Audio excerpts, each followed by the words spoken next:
Ну вот что мне больше всего нравится в этом всем, смотрите, это вот разнообразие просто книг. Тут есть и какие-то толстенные тома, и в красивых обложках, и в потрепанных таких, и маленькие всякие вот такие книжки.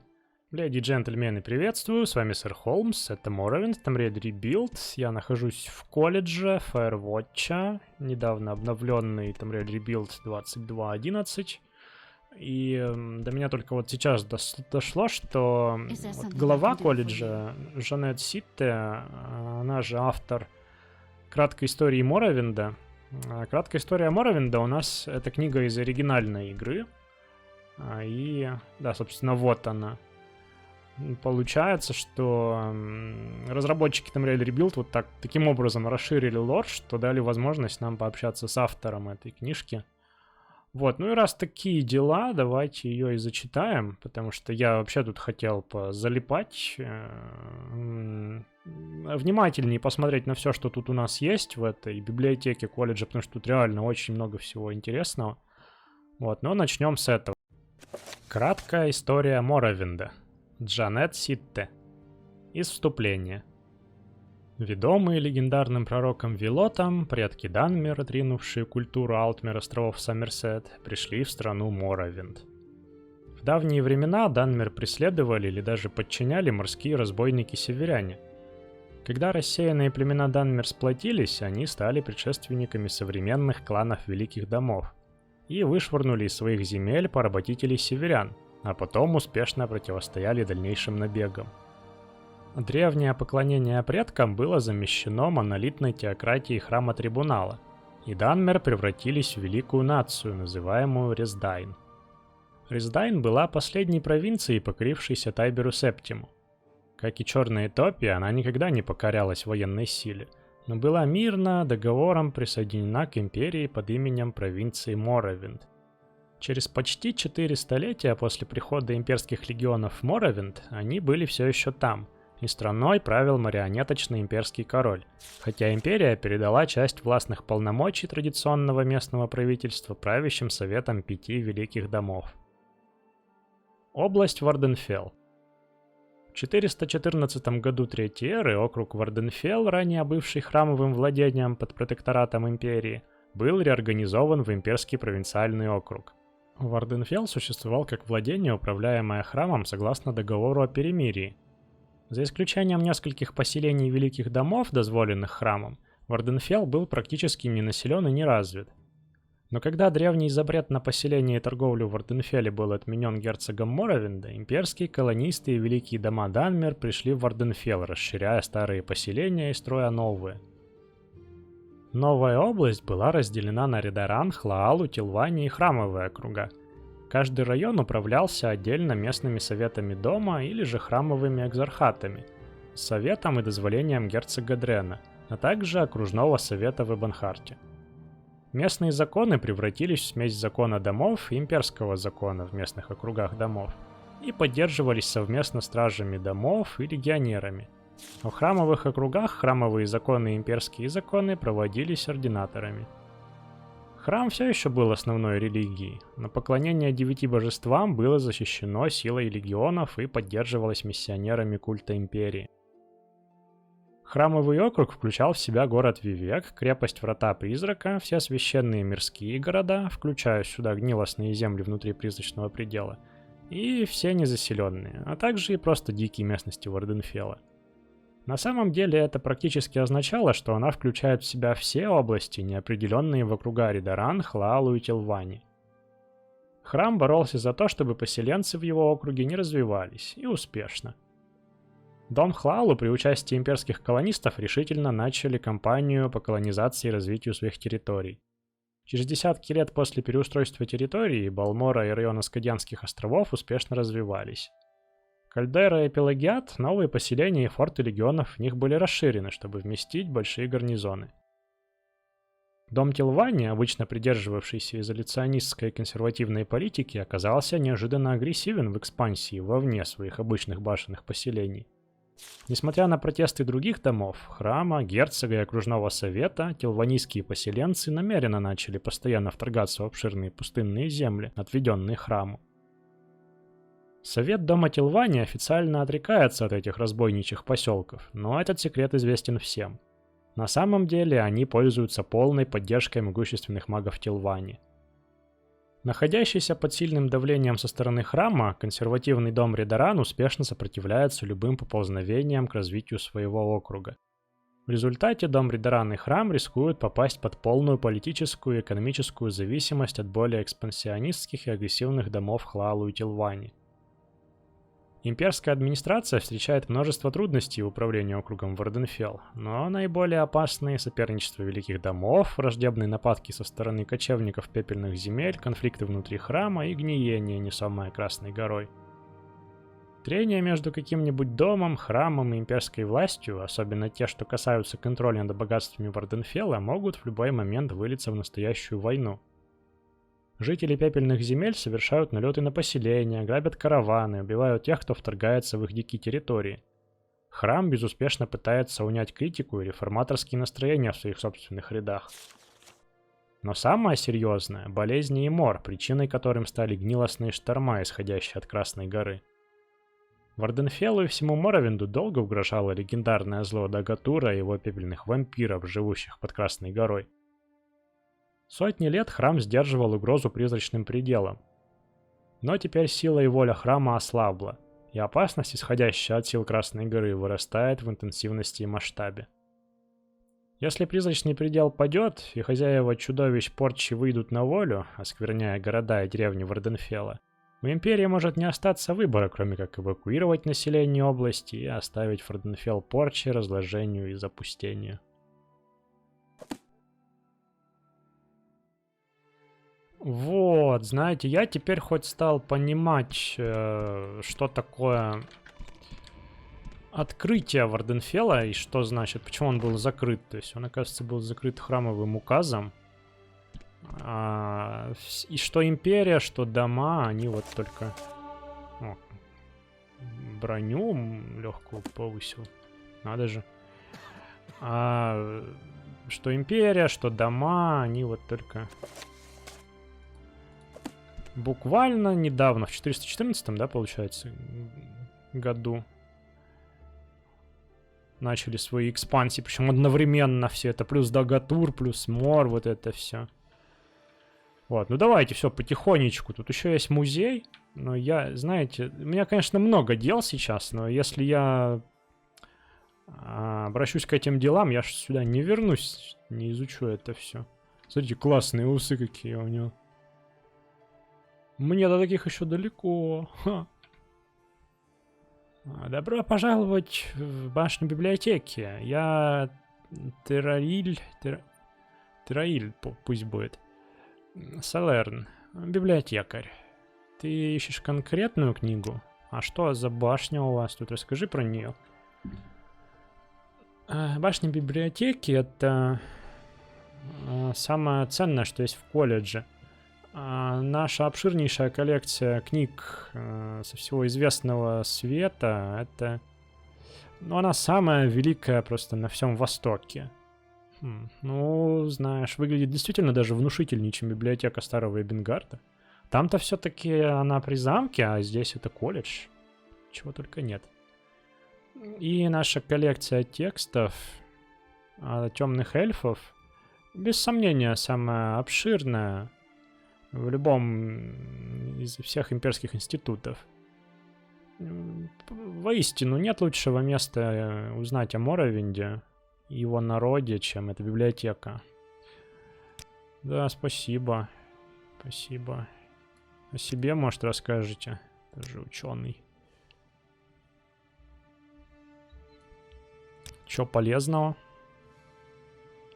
Может, подскажешь? Вампиры. Здесь у нас небольшая проблема, как на Западе. Они тут выжжены веками назад темными эльфами были, но храм следит за тем, чтобы они не вернулись. Вампиры, да, интересно. Тут я видел про вампиров, у вас тоже книжки есть.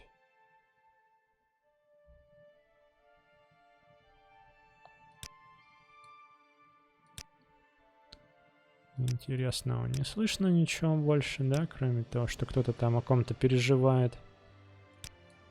Ладно, давайте. Блин, вот прям хочется взять и все вот это.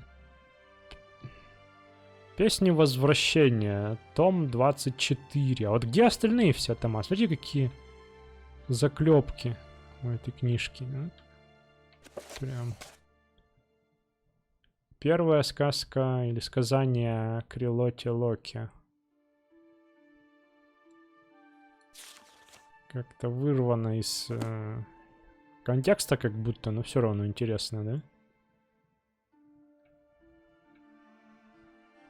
Ладно. Так.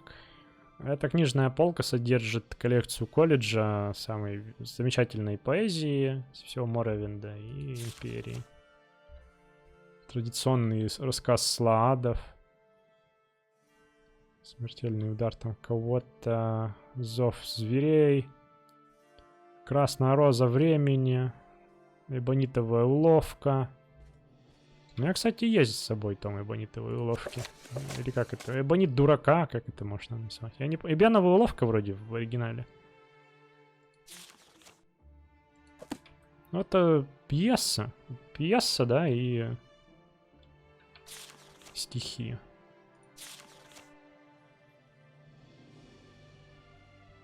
Опять песен о короле Вульфхарте.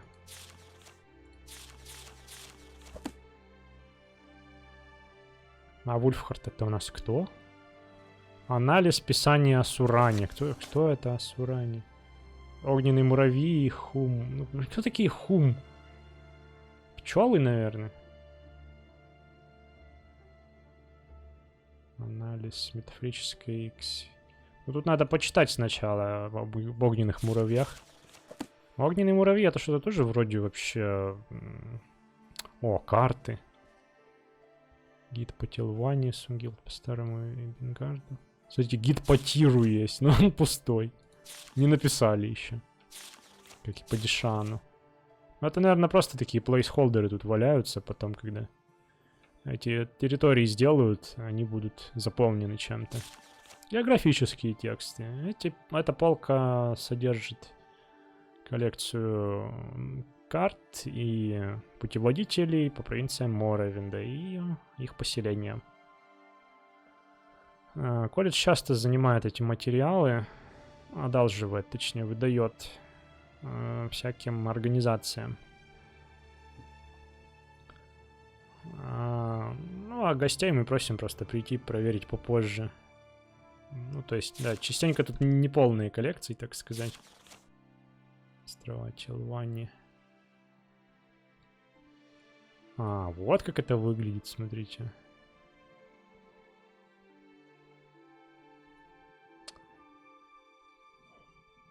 Остров Аланар. А он уже... Я просто помню, что Аланар вроде не был... Ну да, его как бы нет еще. Вот моя карта, да? Кстати, немного она попортилась. Вот, например, раньше Балойра была здесь, видимо, на карте. Сейчас тут ничего нет, и лишь прочерк. Вот здесь она зато есть. Как и в Хилниме, например. Вот Хилним, да?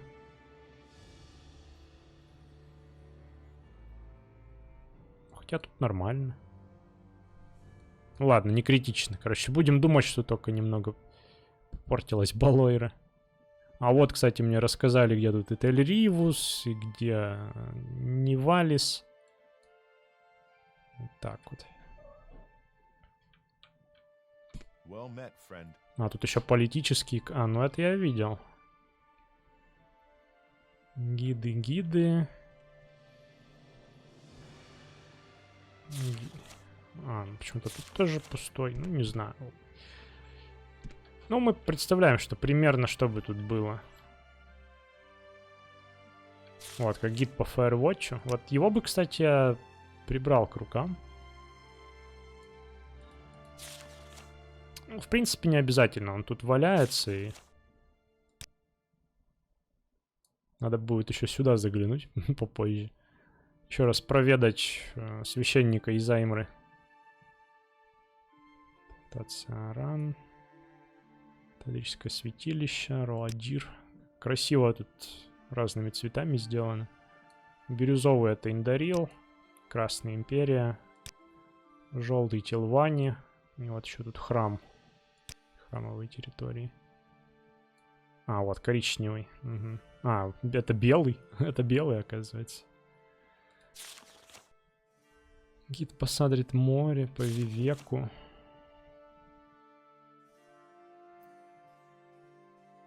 Ай, красиво.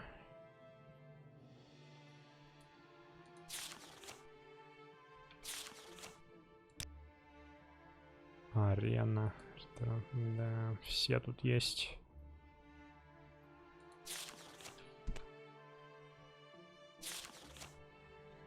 Мирвейн. А это что за Мирвейн?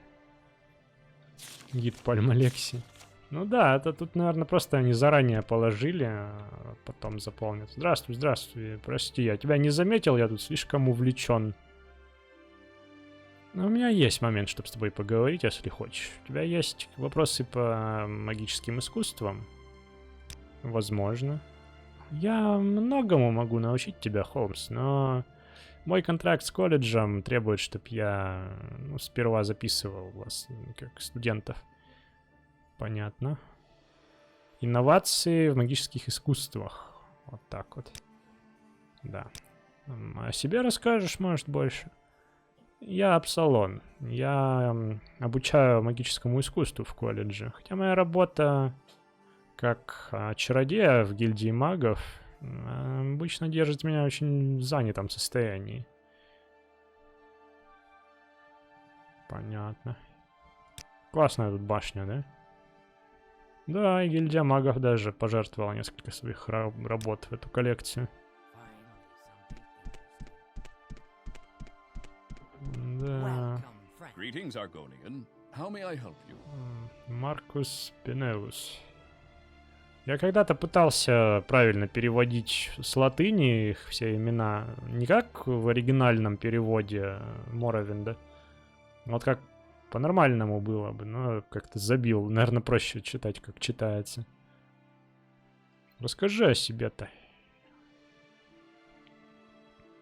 Где? Где ткнуть?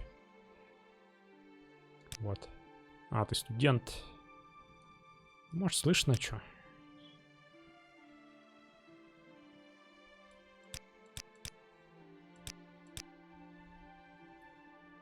О, про местность что-то порассказывал мне. Дагон Урул.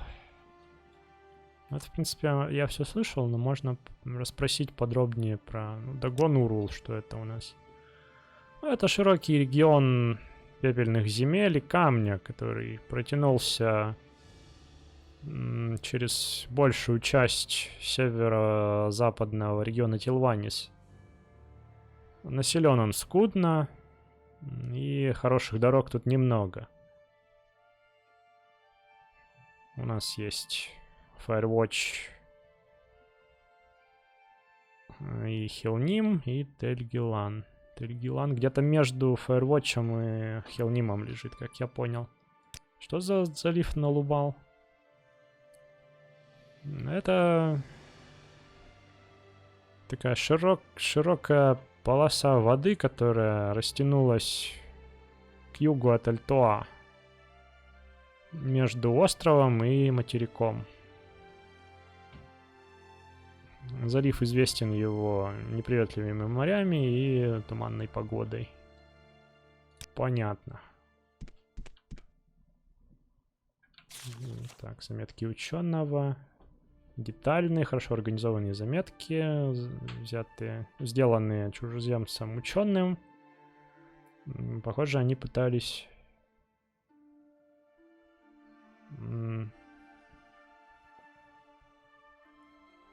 сделать какой-то синтезис, какие-то выводы по поводу 3 учений Данмеров по поводу природы и ереси в ежедневной жизни и законах храма трибунала. М. Смотрите, эти две книжки я зачитывал, прямо переводил красиво. Важности ереси, о зле ереси, ну или о вреде ереси. Есть еще об определении ереси.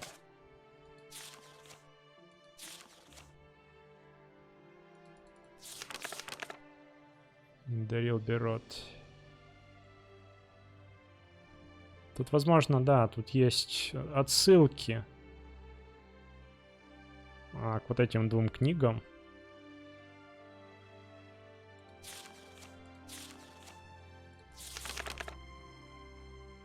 Вот поэтому эту тоже мне бы хотелось, знаете, взять, перевести.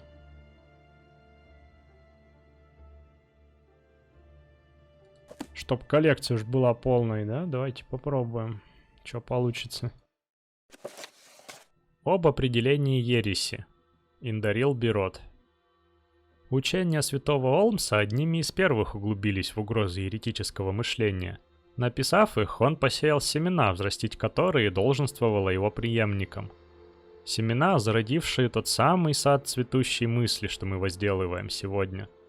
Но в последнее время, размышляя над учениями святого Олмса, я раз за разом обнаруживаю беспокойство, вызываемое утверждениями ученых храма Голсу Фарелас и Ульмелином Ларином. Их эссе зародили негласный раскол среди их соратников, и тем самым они привлекли внимание ординации. Ясно, что намерения их благие, что пишут они складно, но приводимые ими аргументы остро нуждаются в контекстуализации в рамках строгих правил предначертанного закона. Эта книга предназначена как для мирян, так и для ученых. Она даст объяснение законов как предначертанных, так и рукоположенных, и попытается уложить мировоззрение этих двух авторов в один гармоничный союз. Ересь сутью своей не нарушает предопределенных законов. Это невозможно, ибо то, что определено трибуналом, не может быть неопределенным. Это, однако, нарушение рукоположенных законов, которые были определены словом и делом в мирском бытии, а не небесным триединым указом за его пределами. Эти законы устанавливаются и охраняются благословенным домом Индарил, священной ординацией и славным храмом нашего трибунала. Их возможно приступить, и моральный долг каждого велоти оберегать их. Поступить иначе и стало бы простейшим определением ереси. В конечном счете, ничто не выходит за рамки воли трибунала. Все, что происходит в мирском бытии или за его пределами, следует принципам предопределенных законов. Рукоположенные законы и ересь их закаляющая попадают под действие этой всеобъемлющей мета-юрисдикции. Не существует такой формы ереси, что могла бы угрожать предопределенным законам, ибо установлено, что определено трибуналом, не может быть неопределенным. И стоит ли? Алимсиви видят дальше, чем смертные духи. Они взирают вдаль вечности, читая и применяя ее по-своему. Нет места ошибкам, нет нужды в изменениях, когда видишь все их глазами. Будет ли тогда справедливым сказать, что ересь важна? Конечно, ведь будь это не так, трибунал не создал бы обстоятельств, при которых она может существовать. Будет ли тогда справедливым сказать, что ересь есть зло? Конечно, ведь будь это не так, она не нарушала бы рукоположенных законов. Можно размышлять или спорить о том, почему все именно так, пытаясь понять волю троих в меру своих возможностей, но это второстепенно. Первостепенно уложить эти две реальности в единый, предопределенный нам всеобъемлющий порядок и продолжить свой путь с принятием справедливости их обеих. Придет время, когда ереси больше не будет, когда во всем саду Рездайна воцарится то, что предопределено. И когда это время наступит, велоти будут еще благодарнее за работу, проделанную в саду сегодня. Такова воля Альмсиви. Такова компетенция дома Индарил. Вот что мне больше всего нравится в этом всем, смотрите. Это вот разнообразие просто книг. Тут есть и какие-то толстенные тома, и в красивых обложках, и в потрепанных таких, и маленькие всякие вот такие книжки. Постоянная инвокация, что-то про Кинарет, Дибеллу. Ну, это про имперских божеств. С картинками.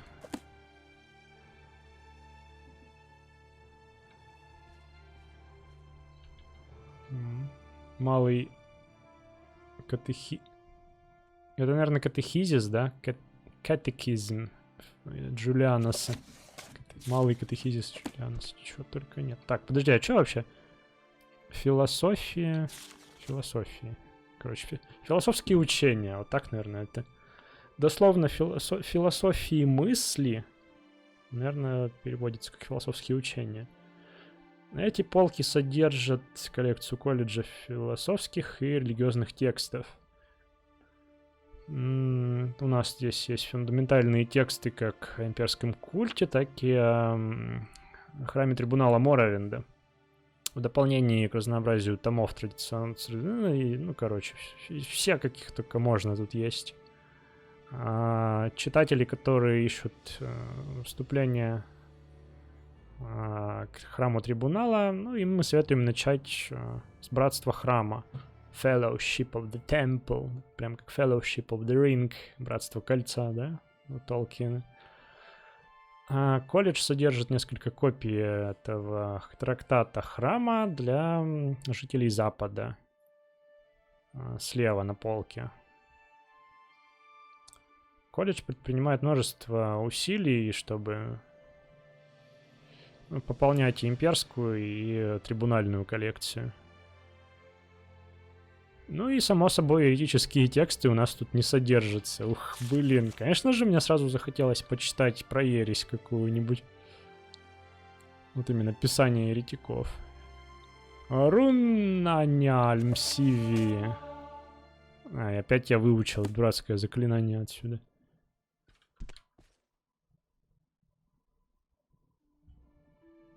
Ждение святых. Ну вот, Fellowship of the Temple. Святой Неревар. Это, по-моему, у меня уже есть копия этой. Архиканоник Толлерс. Святой Неревар.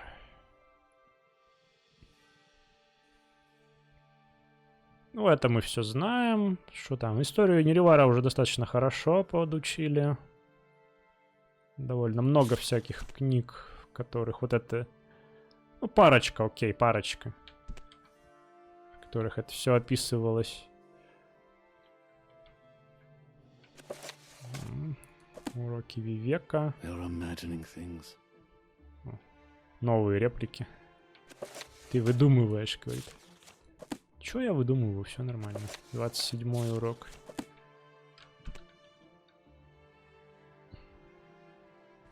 Разные обложки, видите, разные издания, можно сказать. Мы поглотили это, чтобы стать этим. Книга кругов. Смотрите, какие свитки. Очуметь. Длинные клинки выучил. Ну-ка, что тут пишут? Книга о кругах каких-то. Так. Это учение о мастерстве мечника. Похоже, оно написано Франдаром Хандингом самим.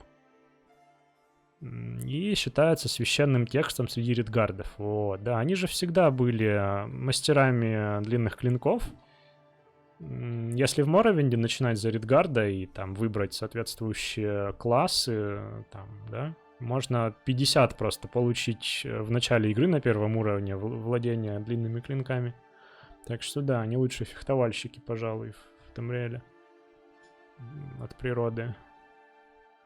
Тут что-то традиционные какие-то учения. Нет,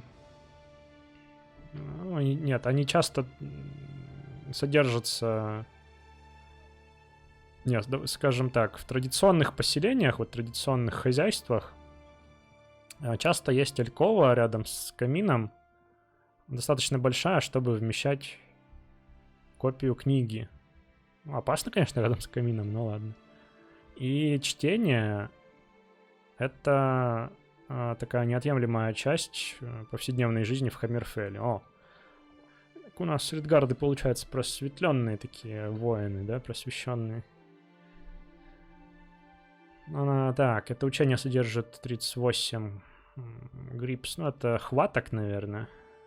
7 сотен и 50 защитных и 800 защитных позиций. Ну, 700, короче, 750 позиций для нападения, 800 защитных стоек.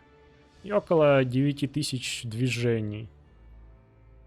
Вот почему оно такое толстое. 9000 движений описывается тут. Сухость. Fable from Valenwood. Мономиф. Мономиф мы тоже читали. Да, ну это здорово прям. Я сейчас, наверное, не возьмусь еще какую-то вот прямо сейчас зачитывать вместе с вами, потому что уже ну хотя черт знает. Ну, может быть, что-нибудь интересное увижу еще. Тогда уж точно это включу в хронометраж, если так. Братство храма. Может, братство храма зачитать? Оно, похоже, переведено. Ну, как бы это, в смысле, из оригинала книженцы. Так, а тут что у нас? Моровинд. Тексты о нации и провинции Моровинда, включая исторические, народные, политические и традиционные. Колледж рекомендует начать с краткой истории Моровинда, что уже было. За авторством Джанет, да, Джанет Ситте, вот как раз о чем я и говорил, глава колледжа. Романве. Вот еще есть о Моровинде, да, за авторством Романве и Санхолда. Мы его тоже рекомендуем. По поводу имперских завоеваний. Они тут все доступны на продажу даже.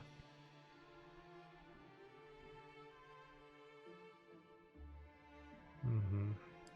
Ну и тут отсылка к философским всяким учениям.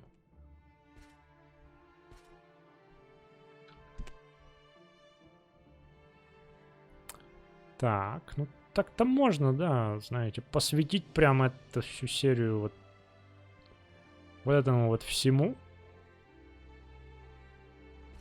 Знаете, по крайней мере, начать со снов каких-то. Братство храма. Хватать удачу. Минералы Моровинда. Учение о гуарах, кстати. Но это надо переводить. Андатрен. История Бенгарда тоже читал. Редгарды в хитиновой броне. Происхождение пепельного батата. Вот самое интересное, что может быть, да? Геральдика. Данмирские законы мы читали. Герой дарил. Восточной провинции. Руки, ух. Краткая история Моровинда. Великие дома Моровинда. Ой, как тут много всего.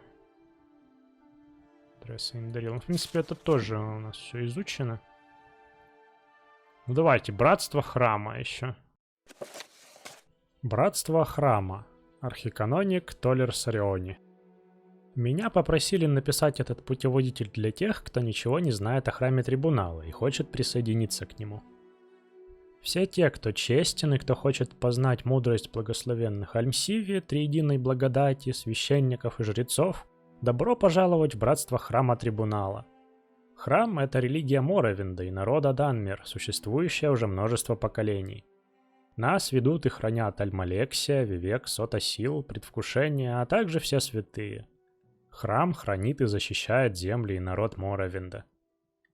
Последователи трибунала должны быть личностью, чтобы вести других, и иметь силу духа, чтобы бороться с мирскими искушениями.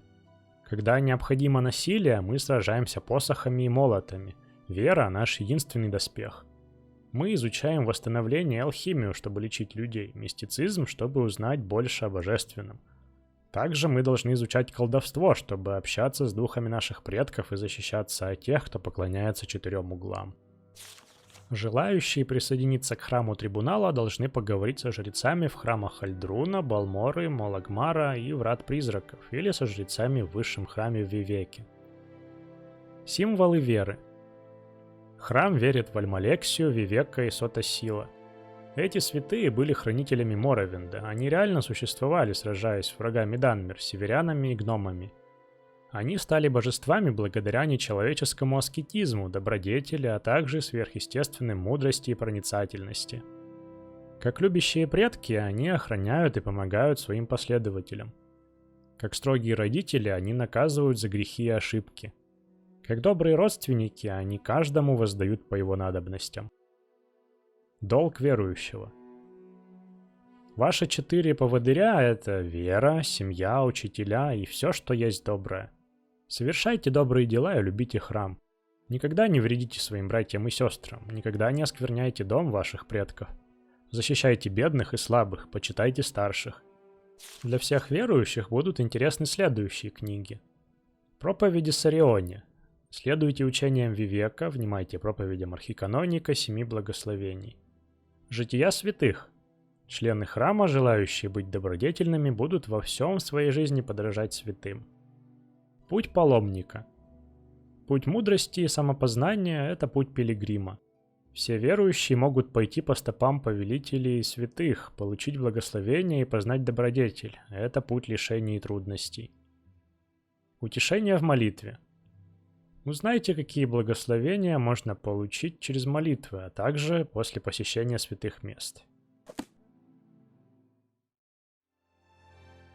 Действительно неплохая книжка для введения в суть дела, потому что она ссылается еще на другие, и, знаете, это для меня такая дополнительная мотивация озвучить вот эти вот другие книжки. Вот, но это так, со временем, не прямо сейчас и так уже достаточно всего. Вот и тут еще у нас всякие интересности. Всякие имперские штуки. Вот, но вообще, вы знаете, я, наверное, приторможу пока с осмотром вот этого дальнейшего всего. И, в принципе, с этим эпизодом, вот, он получился таким несколько экспериментальным, потому что больше в литературу, опять же, произошло такое углубление, но тут уж каковы обстоятельства, такие эпизоды получаются. Вот, а вы пишите, что думаете. Мне важно знать и ваше отношение к подобному, чтобы понимать, продолжать в таком же духе при случае или нет ли, может быть, на чем-то другом сконцентрироваться. В общем, пишите. Вот, а на сегодня пока что все. Лайки, подписки, комментарии ваши жду. Сэр Холмс, Моровинд, куча всякой литературы прикольной, там Red Rebuild. Пока-пока.